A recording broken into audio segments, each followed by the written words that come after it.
Mesdames et messieurs, bonsoir. Il est 19h45 sur ITV. C'est parti pour le journal. À la une de l'actualité ce soir, le collectif des impactés de Tobago est dans le désarroi. En conférence de presse ce matin, il révèle que certains propriétaires ne parviennent toujours pas à entrer en possession de leur terrain malgré les directives du cadastre. Les membres de ce collectif interpellent le chef de l'État à suivre dans cette édition les explications de leur porte-parole Mbaye Thioye. À Bargny, les menaces sur l'environnement et la santé des populations ne cessent d'augmenter. Une étude sur les impacts cumulatifs des industries dans la commune vient d'être menée et cette étude fait état de la situation alarmante de la population. Reportage du soir, la rédaction s'intéresse à la question des aires de repos, prétexte la récurrence des accidents de la route, la fatigue et l'indiscipline sur la sellette. Reportage de Mohamed Khan à suivre dans ce journal. Et puis, en fin d'édition, votre rubrique hebdomadaire article de la semaine, ce sera avec Adama Aïdara Kanté, journaliste au quotidien Besbi le jour. Son dossier est intitulé Le Djola, près de 2000 morts, 20 ans après, naufrage de l'introspection. Voilà pour les titres. Dans un instant, le développement.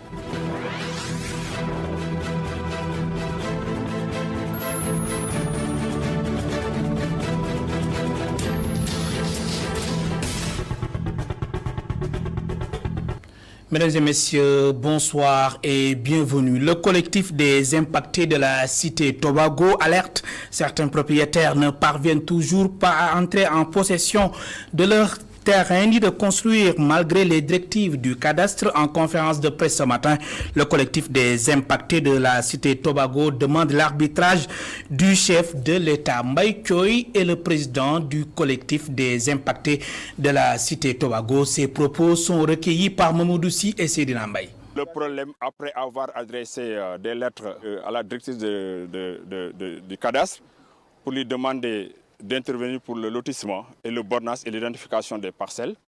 Bon, elle nous a répondu favorablement. Elle nous a mis en contact avec les services des cadastres de Ngor Almadi et qui nous ont contactés pour les accompagner pour, en tout cas, le matériel. Nous avons aussi acheté tout nos matériels et tout. Lorsqu'on est venu commencer ici, vous voyez ici, bon, il a refait, mais il a quand même rendu impraticable. Lorsqu'on a commencé à borner, presque à moitié fini, il a envoyé ses machines et son personnel pour détruire tout ce que nous avons fait ici. Donc c'est ça le fond du problème. Alors lui, c'est le promoteur. Bon, donc il a un contrat peut-être avec l'État du Sénégal. Mais nous sommes, nous, les ayants droit, parce que notre nom figure sur le droit réel.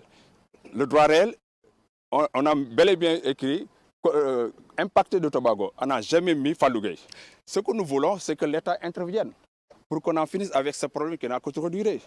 Puis ça fait plus de 7 ans déjà, il y a des morts, il y a des malades. Depuis combien de temps on court derrière ce règlement-là qui ne finit jamais?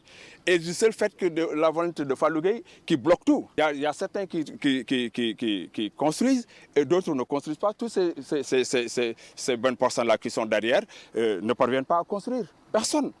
Mais on ne peut pas l'expliquer. Ce que nous comprenons, c'est Fallou qui bloque parce qu'il faut sécuriser les gens qui bornent, au cas échéant, expulser Fallou Gueye d'ici, une bonne fois pour toutes. Bargny, les menaces sur l'environnement et la santé des populations ne cessent d'augmenter et c'est la psychose. C'est ce que révèle une étude sur les impacts cumulatifs des industries dans la commune. C'est une initiative du réseau des associations pour la protection de l'environnement et de la nature. Et cette étude fait état de la situation alarmante de la population à Bargny. Les précisions de notre correspondant permanent à Rufisque, Babacar Seck. Une étude technique des impacts cumulatifs des projets industriels à Bargny menée par le réseau des associations pour la protection de l'environnement et de la nature et Natural Justice a fait apparaître un taux de pollution très élevé à Bargny. L'objectif de cette étude est de voir dans quelle mesure, quelle serait l'importance des impacts une fois que tous les projets industriels actuellement en cours sont mis en œuvre. Les effets qui en sont, en tout cas les résultats sont plus ou moins alarmants parce qu'on s'est rendu compte qu'avant même le démarrage de certains projets, le taux de pollution à Bargny est extrêmement élevé. Certaines particules, en tout cas certains polluants, dépassent en tout cas plus de 400 fois ou un peu moins les normes sénégalaises en matière de rejet atmosphérique, en matière de rejet des eaux usées. Et cela est exacerbé par la présence de la Sococim qui aussi de son côté, en tout cas, dont les émissions envahissent aussi la communauté de Bargny. Des mesures d'urgence s'imposent pour sortir Bargny de cet état d'extrême pollution. Il y a véritablement urgence à trouver des solutions à court terme parce que nous avons tous constaté que, en tout cas, il y a une récurrence de certaines maladies qui sont certainement liées à un environnement plus ou moins pollué. Donc, le vécu quotidien des communautés de Bargny est déjà très difficile et les communautés sont aussi ouvertes à la discussion. Maintenant, il faudrait que peut-être les autorités exécutives prêtent une oreille attentive à leurs revendications et leur permettent d'avoir un cadre de discussion. Selon le réseau des associations pour la protection de l'environnement et de la nature, la proximité de la Sococim, la centrale à charbon, le port minéralier et vraquier, et avec l'installation d'une unité industrielle de sidérurgie, c'est l'existence même de Bargny qui est remise en question. Babacar Seck, merci. Direction Kaolack, à une semaine de la célébration de la nuit du prophète Mohamed, paix et salut sur lui. L'UCG déploie les gros moyens pour accompagner les comités d'organisation du Gamou de Medina Baye et Léona Niassène. Les travaux de nettoiement se feront avant et après le Maoulid. Une assurance de Momodou Wade, il est le chef du service d'exploitation technique de l'unité de coordination et de gestion des déchets solides. Ces propos sont recueillis par notre correspondant à Kaolack, Adam Assar. À cet effet que nous, ce matin, on était à Léona Niassène, où nous avons rencontré le Khalife général et le comité d'organisation pour les apporter les soutiens de l'État du Sénégal et les soutiens du ministère et de l'ICG aussi. Ce soutien, c'est un appui en matériel lourd, des camions et des pelles, et un soutien aussi en petit matériel. Il y a aussi la mise en place du personnel pour aider le comité d'organisation à nettoyer l'ensemble des lieux qui doivent abriter le Gamou.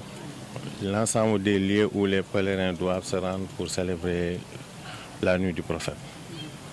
Après cela aussi, nous sommes venus à Medina Baye, rencontrer aussi le comité d'organisation du Gamou de Medina Baye pour faire la même chose, remise de matériel lourd, remise de petits matériel et travailler avec eux pour la réussite du Gamou. Nous avons une convention avec la commune de Kaolack et depuis quelques mois, l'ICG et la commune de Kaolack sont en train de faire un travail continu. Ce qui fait qu'aujourd'hui, même au niveau de la cité religieuse de Medina Baye, vous n'y trouverez plus de dépôt d'ordures. Éducation, la direction de l'alphabétisation et des langues nationales a présenté le bilan de la stratégie à Thiès, une stratégie mise en place depuis 2016. Objectif, faire revenir dans le système éducatif les enfants qui avaient très tôt quitté les salles de classe. Voyons tout cela avec Isidore Alexandre Sen. Entre 2016 et maintenant, près de 4000 enfants en situation de non-scolarisation ont été enrôlés dans le système dans les régions de Tambacounda et Kédougou. Aux manettes, l'UNICEF. La stratégie de scolarisation accélérée par la passerelle est jugée satisfaisante. À Tambacounda et à Kédougou, et dès la phase pilote, il y avait plus de 2500 enfants qui ont été insérés, avec pour une cible de 3000 enfants déjà.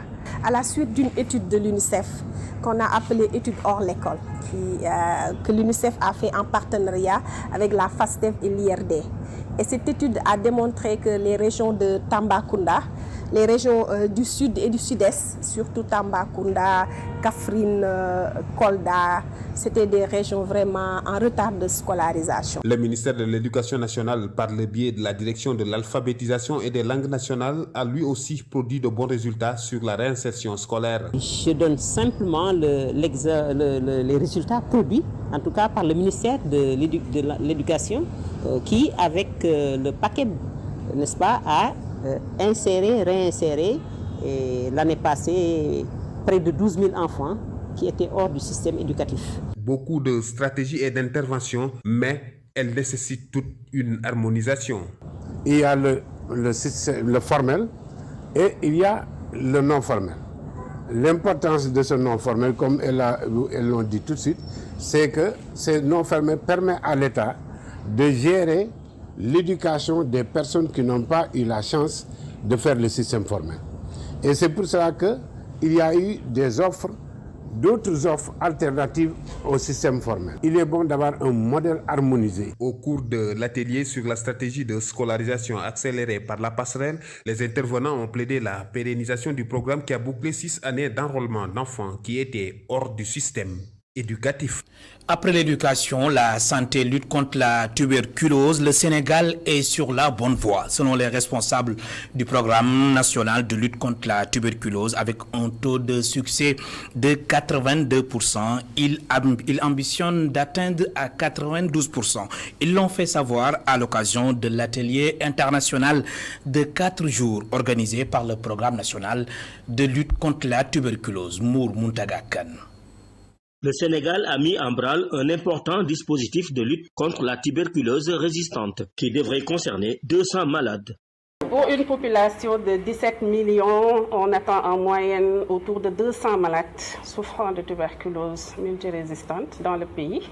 Et un dispositif de dépistage est mis en place par le ministère. Et dans toutes les régions du Sénégal, nous avons l'accès aux outils de diagnostic, dont l'appareil Ginexpert qui est utilisé par d'autres programmes. Donc c'est vraiment une plateforme qui contribue au renforcement du système de santé. À l'en croire, le régime thérapeutique a connu des évolutions notoires. Il faut dire qu'il y a eu beaucoup d'évolutions en matière de régime thérapeutique. Et récemment, nous avons adopté de nouveaux protocoles. Qui sont des protocoles oraux complètement, parce qu'avant il y avait des injections qu'on donnait pendant 6 mois et peut-être même jusqu'à 8 mois. Et donc vraiment, ce qui a fondamentalement changé, c'est le retrait de ces agents injectables qui créaient beaucoup de problèmes aux malades après le traitement. Malgré un bon taux de succès, le défi reste la prise en charge de tous les malades de tuberculose pharmaco-résistants. Mais il faut dire que nous avons un bon taux de succès pour le traitement si on le compare au niveau international, parce que le pays, pour l'année 2019, était à 82% de succès du traitement pour une moyenne de 56% au niveau mondial. Selon la coordonnatrice du programme de lutte contre la tuberculose, sur les 200 malades attendus, seuls les 40% sont signalés, ce qui fait un gap de 60% à combler. Pour ce faire, il urge de renforcer le dispositif de diagnostic et les capacités des prestataires. Reportage du soir, reparlons des accidents de la route qui font toujours peur. La rédaction s'intéresse aujourd'hui à la question des aires de repos. Certains chauffeurs sont indexés pour non-respect du code de la route. Vous allez le voir dans ce reportage signé par Mohamed Khan et Seydina Mbaye. Gare routière de Colobane, ces chauffeurs attendent tranquillement l'arrivée des passagers. Ces accidents de la route notés dernièrement ont attiré l'attention de Mamadou Camara qui évoque la question des aires de repos pour les conducteurs. C'est rare de voir ça au Sénégal. Un chauffeur qui fait 2 heures de route puis prend une pause sur une aire de repos. Je n'ai pas encore vu ça. Selon son camarade Saliou, le mal est beaucoup plus profond. Il indexe sans gêne ses amis chauffeurs qui ne respectent pas le code de la route. Nous essayons d'appliquer ce que nous avons appris, mais nous constatons que certains chauffeurs font ce qu'ils veulent sur les routes. Ils ne respectent pas le code. Au-delà de la question des aires de repos, notre interlocuteur indexe l'impraticabilité des routes qui est souvent un des facteurs à l'origine des accidents.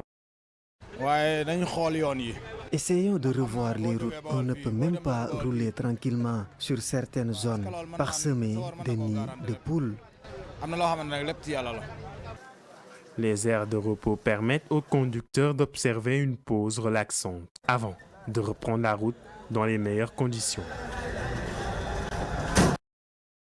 En culture, le journaliste Ibou Diouf troque sa plume de journaliste à celle d'un poète. Il vient de publier un livre intitulé « Viatique d'un confinement » aux éditions L'Harmattan. L'amour maternel, la solidarité, l'humanité, les leçons tirées de la crise Covid-19 sont entre autres les différentes thématiques abordées par l'auteur. Il revient ici sur le sens de son livre.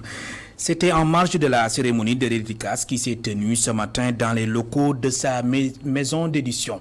Je vous propose d'écouter Ibou Diouf, journaliste auteur, au micro d'Augustin Mandang. J'ai évoqué dans cet ouvrage les mythes et les fausses informations sur la prévention et le traitement du Covid-19. Un ensemble de vers, c'est également une composition de mots chargés de courage, de sensations et une consolidation pour surmonter les situations difficiles liées à un virus inconnu, le coronavirus. Ce carnet de souvenirs pour garder jalousement quelques moments phares de cette page noire de l'humanité. À travers cette production donc, nous avons voulu partager ce carnet de bord, fruit de nuits longues et interminables, entre crainte du virus et le calme trop pesant. À travers cette production, mesdames et messieurs, nous avons voulu partager ce carnet de bord pour faire plaisir aux amoureux de cette belle langue. La douleur d'avoir perdu un être cher ou d'avoir raté un voyage ou un projet, il fallait, mesdames et messieurs, parler aussi du fin marquant, la solidarité entre voisins, entre collègues. Sur l'international au Burkina Faso, au lendemain du putsch militaire qui a chassé du pouvoir le lieutenant-colonel Paul-Henri Sandaogo Damiba, des tirs ont retenti ce matin à Ouagadougou, la capitale du Burkina Faso, et des forces de sécurité lourdement armées patrouillaient dans le centre-ville. L'Union africaine et l'ONU condamnent ce coup de force qui a eu lieu hier, et ce regain de tension survient au lendemain d'un coup d'État au cours duquel des militaires ont démis de ses fonctions de chef de la junte le lieutenant-colonel Paul-Henri Sandaogo Damiba, lui-même arrivé au pouvoir par un putsch fin janvier. À présent, votre rubrique hebdomadaire article de la semaine, naufrage du bateau le Joola le 26 septembre 2002. Le Sénégal se souvient toujours de cette catastrophe maritime qui a fait 1863 morts selon le bilan officiel. 20 ans déjà, l'inconscience et l'insouciance demeurent toujours. Adama Aïdara Kanté du quotidien Bes Bi Le Jour parle de naufrage de l'introspection. Regardez.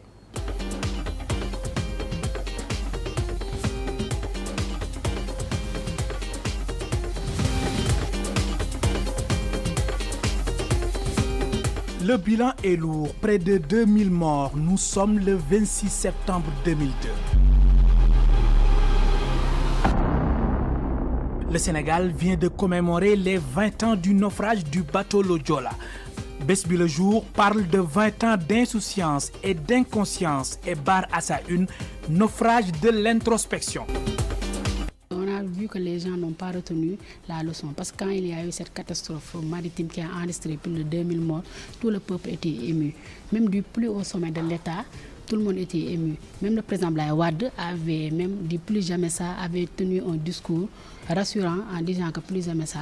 Mais à la longue, moi je pense qu'on est tous coupables. C'est pourquoi on a posé la question de l'introspection. Parce que depuis lors, c'est les mêmes choses. Comme on dit, à beau chercher le naturel, il revient toujours au galop. On a vu que les choses ne sont pas, ça n'a pas bougé, ça n'a pas changé à la limite, parce que nos vieilles habitudes, on les reprend. Parce que quand il y a eu cette catastrophe maritime, tout le monde était ému, le peuple, le Sénégal entier, le monde entier. Tout le monde avait peur, on a dit plus jamais ça, les bus étaient régulés, même dans les marchés c'était régulé. Mais après, on a dit comme un lavage de cerveau, les gens ont oublié très vite. Nos vieilles activités, on les a repris. Et vous les avez, on le constate chaque jour dans les marchés et il n'y a pas eu de sanctions. Mauvais comportement, catastrophe, manque de civisme, le quotidien du groupe E-Media Invest pose encore le débat sur les mauvaises habitudes. On a construit des passerelles pour les personnes. Malheureusement, les gens ne prennent pas les passerelles. Et chaque fois, il y a des accidents. Vous avez vu. Autre chose, tu vois quelqu'un boire tranquillement, il boit tranquillement sa tasse de thé, ou bien sa tasse de café, ou bien manger des cacahuètes et les jeter dans la rue. L'État a fait quelques efforts en mettant des bacs à ordures. Mais regardez ce qui se passe, on les vole. Même au niveau des caniveaux, des fois, les égouts qu'on fait, les gens volent ça. C'est un manque de civisme notoire qu'on constate du jour au lendemain. Et chaque fois, on dit oui, l'État ne fait rien, les gens ne font rien. Mais si l'État fait des choses et les gens, derrière, les gens ne respectent pas, ça aussi, ça pose problème. Mais je pense aussi là, c'est le laxisme de l'État parce qu'on ne sanctionne pas, on n'a pas la culture de la sanction. Mais justement, l'État a une part de responsabilité. Tout à fait. L'État a une part de responsabilité parce qu'à chaque fois, quand quelque chose se passe, on dit plus jamais ça, on va sanctionner. Regardez les accidents. On dit, on va faire, chaque jour, c'est la même rengaine, c'est la même rengaine. On dénonce l'indiscipline des chauffeurs, mais après, c'est des discours, c'est des débats, c'est des plateaux spéciaux. En retour, l'État ne fait rien. Par exemple, le secteur du transport, on avait dit, on va formuler le permis à point. Mais jusqu'à présent, c'est au point mort. On ne fait rien. Les gens font comme bon leur semble. L'État, après avoir... Il n'y a pas de sanction. Tant qu'on n'a pas de culture de sanction, les choses vont aller bon train. Et là, on file droit vers le mur. Ma consoeur s'est intéressée également au transport public. Elle retrace ici son reportage intitulé « Voyage de galère de Rufisque » au centre-ville, dans un bus Tata de ligne 62. Nous habitons dans la lointaine banlieue. Des fois, on a évoqué le problème de surcharge, mais des fois, le problème de surcharge, ça peut être un mal nécessaire. Au Sénégal, on a un problème de transport notoire. Parce que, par exemple, si on prend la ligne 62 qui quitte Rufisque, c'est la seule ligne qui quitte à Rufisque parcourir Kermbaye Fall, Grand Mbao, HLM pour venir à l'université et arriver à Dakar. C'est la seule ligne 62 qui fait tout ce trajet-là. Donc la demande est tellement forte. Donc du coup, à chaque fois, c'est des bousculades, à chaque fois, c'est des disputes. Les bus sont remplis. Tout le temps, c'est surchargé. Le bus, la ligne 62 ne se désemplit jamais. Jamais, chaque fois c'est plein. Et c'est normal, on dénonce les surcharges, bien sûr, on dénonce, mais donc il faut réguler le secteur des transports, augmenter les lignes pour permettre aux gens de vaquer à leurs préoccupations. Pour sortir un peu de l'ordinaire, le chef Ahmad nous a dit donc il faut faire un reportage dans un bus Tata. C'est pourquoi on l'a fait avec les descriptifs que vous avez vus, parce que les gens sont à fleur de peau, parce que les bus sont bondés de monde, c'est rempli, hein, et avec la chaleur suffocante qui règne dans le bus. Pour un oui, pour un non, les gens s'échauffent. Le Sénégal, un peuple émotif qui refuse l'introspection. 20 ans après le Diola, c'est toujours le naufrage de l'introspection. Dixit Bespi le jour dans un dossier de 2 pages.